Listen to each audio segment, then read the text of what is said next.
So what's on tap for today, folks? Well, it's an oldie, but it's a goodie. It's my reaction video to Congressman Jim Jordan, one of our favorite congressmen, when he questions these DC elites. He's questioning Hillary Clinton on the Benghazi hearings. Remember when Hillary Clinton and her State Department said that it was all caused by a video?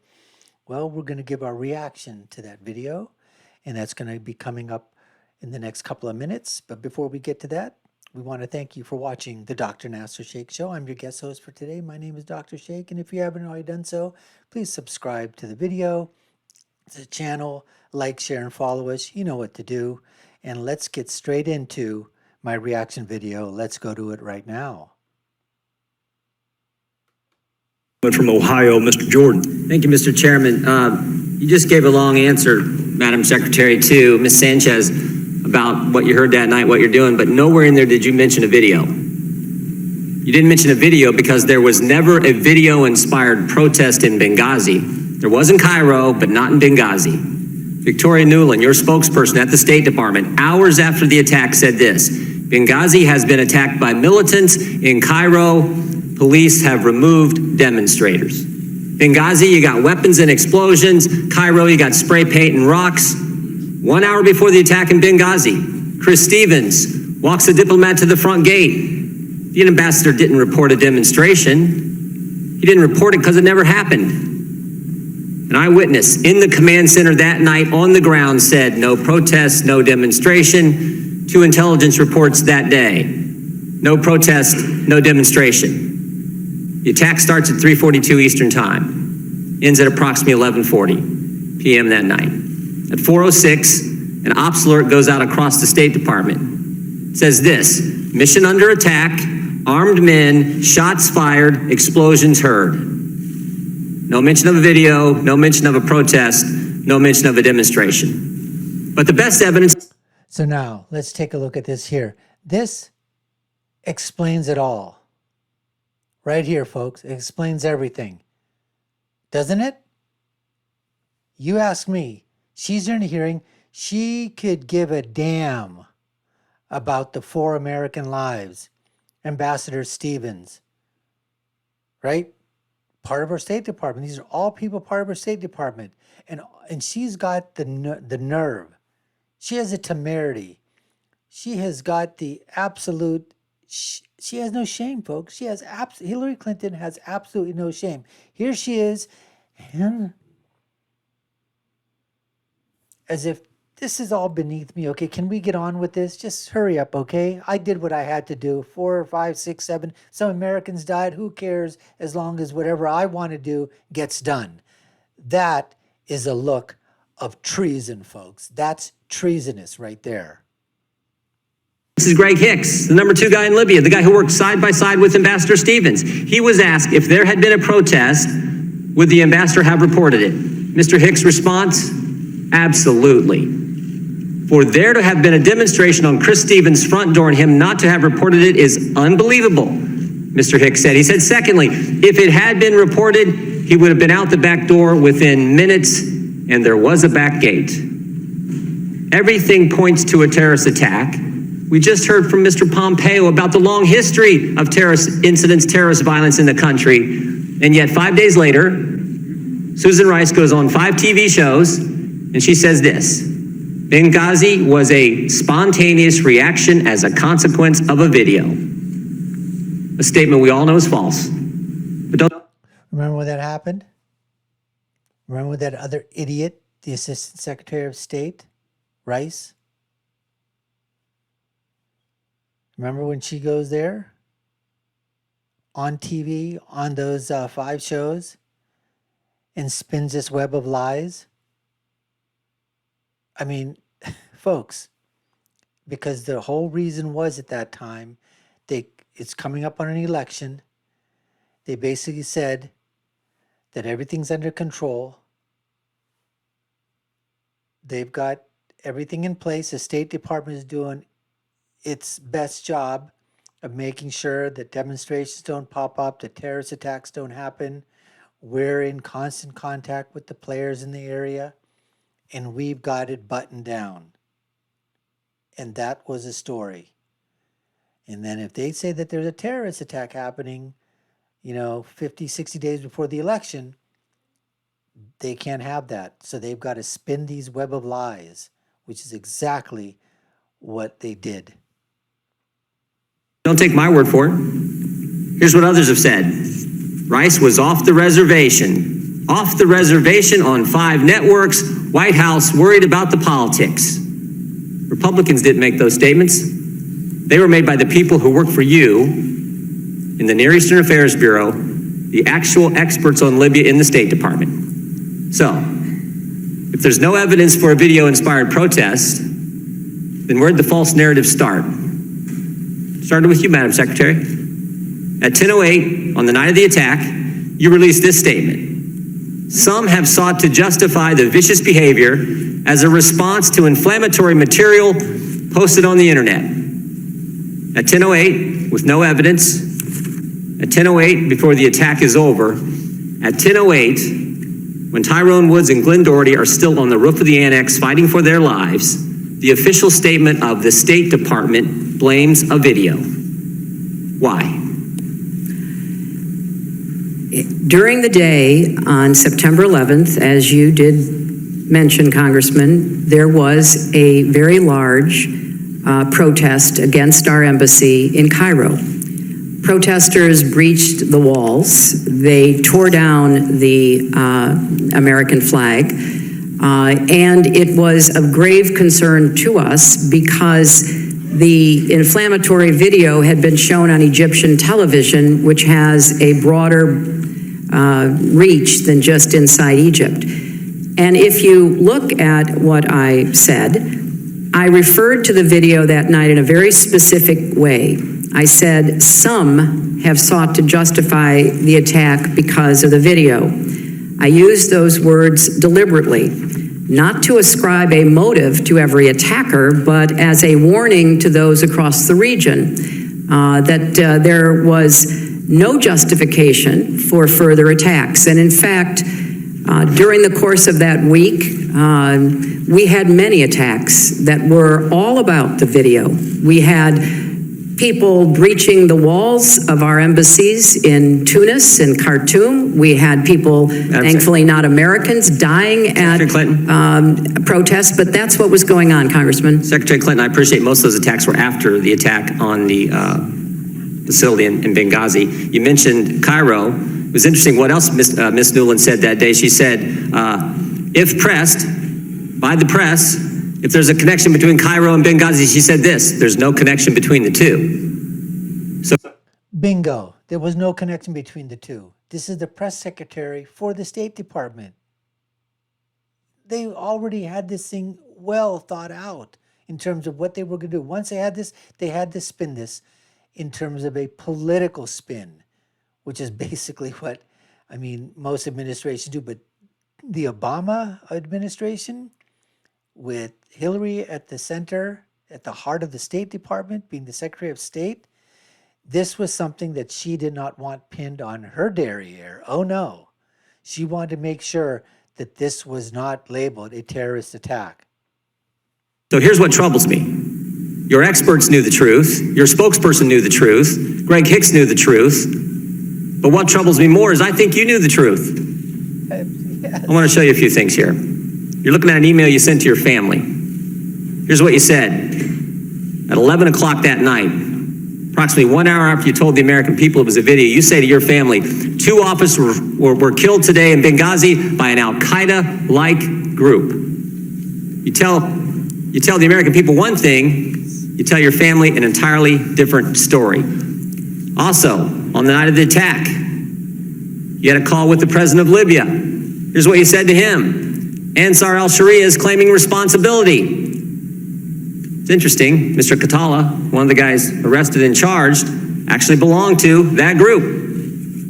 And finally, and most significantly, the next day, within 24 hours, you had a conversation with the Egyptian Prime Minister. You told him this: we know the attack in Libya had nothing to do with the film. It was a planned attack, not a protest. Let me read that one more time. We know, not we think, not it might be, We know the attack in Libya had nothing to do with the film. It was a planned attack, not a protest. State Department experts knew the truth. You knew the truth, but that's not what the American people got. And again, The American people got lies. My question is, you know what I like to do is I like to say, like, you know, you, Hillary Clinton, why the lies? Why the 3 different statements? Why did you lie to the American public? The blood of the 4 Americans are on your hands, Hillary, on your hands, Madam Secretary. You got to have some fire. Come on. the American people want to know why. Why didn't you tell the American people exactly what you told the Egyptian Prime Minister?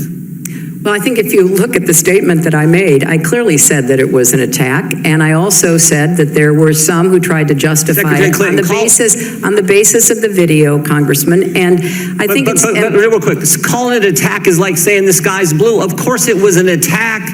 Well, you know, I mean, we want to know the truth. This. Of course, it was an attack, Jack. Attack. This is unbelievable here. Unfreaking believable. But what else are you going to expect from the Clintons, folks? What else are you going to expect from one of the biggest, I mean, you talk about liars. The Democrats are full of them, folks. And Hillary and her husband Bill and Obama, these guys are at the top of the list. In fact, if there's a top of the list, they're on top of the list of lying. Statement you sent out was a statement on Benghazi, and you say vicious behavior as a response to inflammatory material on the internet. If that's not pointing as the motive of being a video, I don't know what is. And that's certainly how the American people saw it. Well, Congressman, there was a lot of conflicting information that we were trying to make sense of. The situation was very fluid. It was fast moving. There was also a claim of responsibility by Ansar al-Sharia. And when I talked to the Egyptian Prime Minister, I said that this was a claim of responsibility by Ansar al-Sharia, by a group that was affiliated, or at least wanted to be affiliated with Al-Qaeda. Sometime after that, the next day, early the next morning after that, on the 12th or 13th, they retracted their claim of responsibility. Secretary? And I think if you look at what all of us were trying to do, and we were in a position, Congressman, of trying to make sense of a lot of No, you weren't in a position of trying to make sense, you stupid, idiotic moron, you lying sack of crap. What you were trying to do was spin this story to your advantage, a political spin, so that it didn't hurt the political chances of re-election for President Obama, and also not to make the State Department look like a piece of crap, which we already know the State Department was a piece of crap. Coming information, and watch the way the intelligence community tried to make sense of it. Madam Secretary, so all I can say is nobody... There was not conflicting information the day of the attack, because your press secretary said, if pressed, there's no connection between Cairo and Benghazi. It was clear. You're the ones who muddied it up, not the information. Well, there's no connection. Here's what I think's going on. Here's what I think's going on. And we're back to this again. We're back to this. You know what? There's a word for her. Starts with a B, ends with an H. Madam Secretary. Unbelievable, folks. This is just absolutely shameful. Shameful. I don't even know what else to say. Let me show you one more slide. Again, this is from Victoria Nuland, your press person. She says to Jake Sullivan, Philippe Reines, subject line reads this: Romney's statement on Libya. Email says, this is what Ben was talking about. I assume Ben is the now somewhat famous Ben Rhodes, author of the Talking Points memo. Ben Rhodes, right? Valerie Jarrett, all these people, the inner circle of the Obama administration. And at that time, like I said, this is prior to the election, about 2 months prior to the election. Mitt Romney is making some comments about this thing. They know this is happening. They got to circle the wagons around. They got to come up with a cover story to say this isn't a terrorist incident, and basically going the direction of, hey, let's just say it was a spontaneous reaction to a video. That works, that fits. We can shove that down the throats of Americans. They'll buy it, or we'll spin it that way. Nobody was buying it. We all knew that, but you had everybody in your back pockets. You had academia in your back pockets. You had the multimedia cartel mafia in your back pockets. You had the mainstream media in your back pockets. You had the alphabet networks in your back pockets. You had all of them, folks. Yeah, folks, they had everybody in their back pocket trying to spin this story the best that they could to make the Obama administration look good in light of the fact that they basically intercoursed up. This email's at 10:35, 27 minutes after your 10:08 statement. 27 minutes after you've told everyone it's a video, while Americans are still fighting because the attack's still going on, your top people are talking politics. Seems to me that night you had three options, Secretary. You could tell the truth, like you did with your family, like you did with the Libyan president, like you did with the Egyptian prime minister. Tell them it was a terrorist attack. You could say, you know what, we're not quite sure. Don't really know for sure. I don't think the evidence is there. I think it's all in the first one, but you could have done that. But you picked a third option. You picked the video narrative. You picked the one with no evidence, and you did it because Libya was supposed to be, as Mr. Roskin pointed out, this great success story for the Obama White House and the Clinton State Department. And a key campaign theme that year was GM's alive, bin Laden's dead, Al-Qaeda's on the run. And now you have a terrorist attack. And it's a terrorist attack in Libya. And it's just 56 days before an election. You can live with a protest about a video. That won't hurt you. But a terrorist attack will. So you can't be square with the American people. You tell your family it's a terrorist attack, but not the American people. You can tell the president of Libya it's a terrorist attack, but not the American people. And you can tell the Egyptian prime minister it's a terrorist attack, but you can't tell your own people the truth. Madam Secretary, Americans can live with the fact that good people sometimes give their lives for this country. They don't like it. They mourn for those families, they pray for those families, but they can live with it. But what they can't take, what they can't live with, is when their government's not square with them. Mr. Chairman, I yield back. Because what happened here is that she and the Obama administration and everybody in that inner and perhaps a little bit of that outer circle of the administration, they had to do something. And as Jim Jordan points out, they had some choices. And the choices they made were political. And the other thing they could have inside there, we all know that when this attack started, no help was sent out to these people. None whatsoever. That was another crime that was committed in the name of basic saving their asses. And that's exactly what these people were trying to do. Save the ass of President Obama, save the ass of the administration, save the ass of Hillary Clinton, save their, just...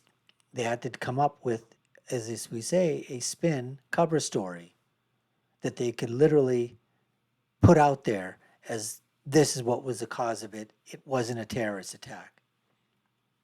And we all know that 4 Americans paid dearly for a mistake that was caused because of the incompetence of Hillary Clinton and the people that were underneath her. Anyways, folks, we hope you enjoy this video. I want you to like, share, and follow. Subscribe to the channel. You've been watching the Dr. Nasir Shaikh Show. I've been your guest host for today. My name is Dr. Shaikh, and I'll leave with my final thought, which is, when you're right, you're right, and when you're left, you're wrong. We'll see you again next time, folks. Take care and stay safe.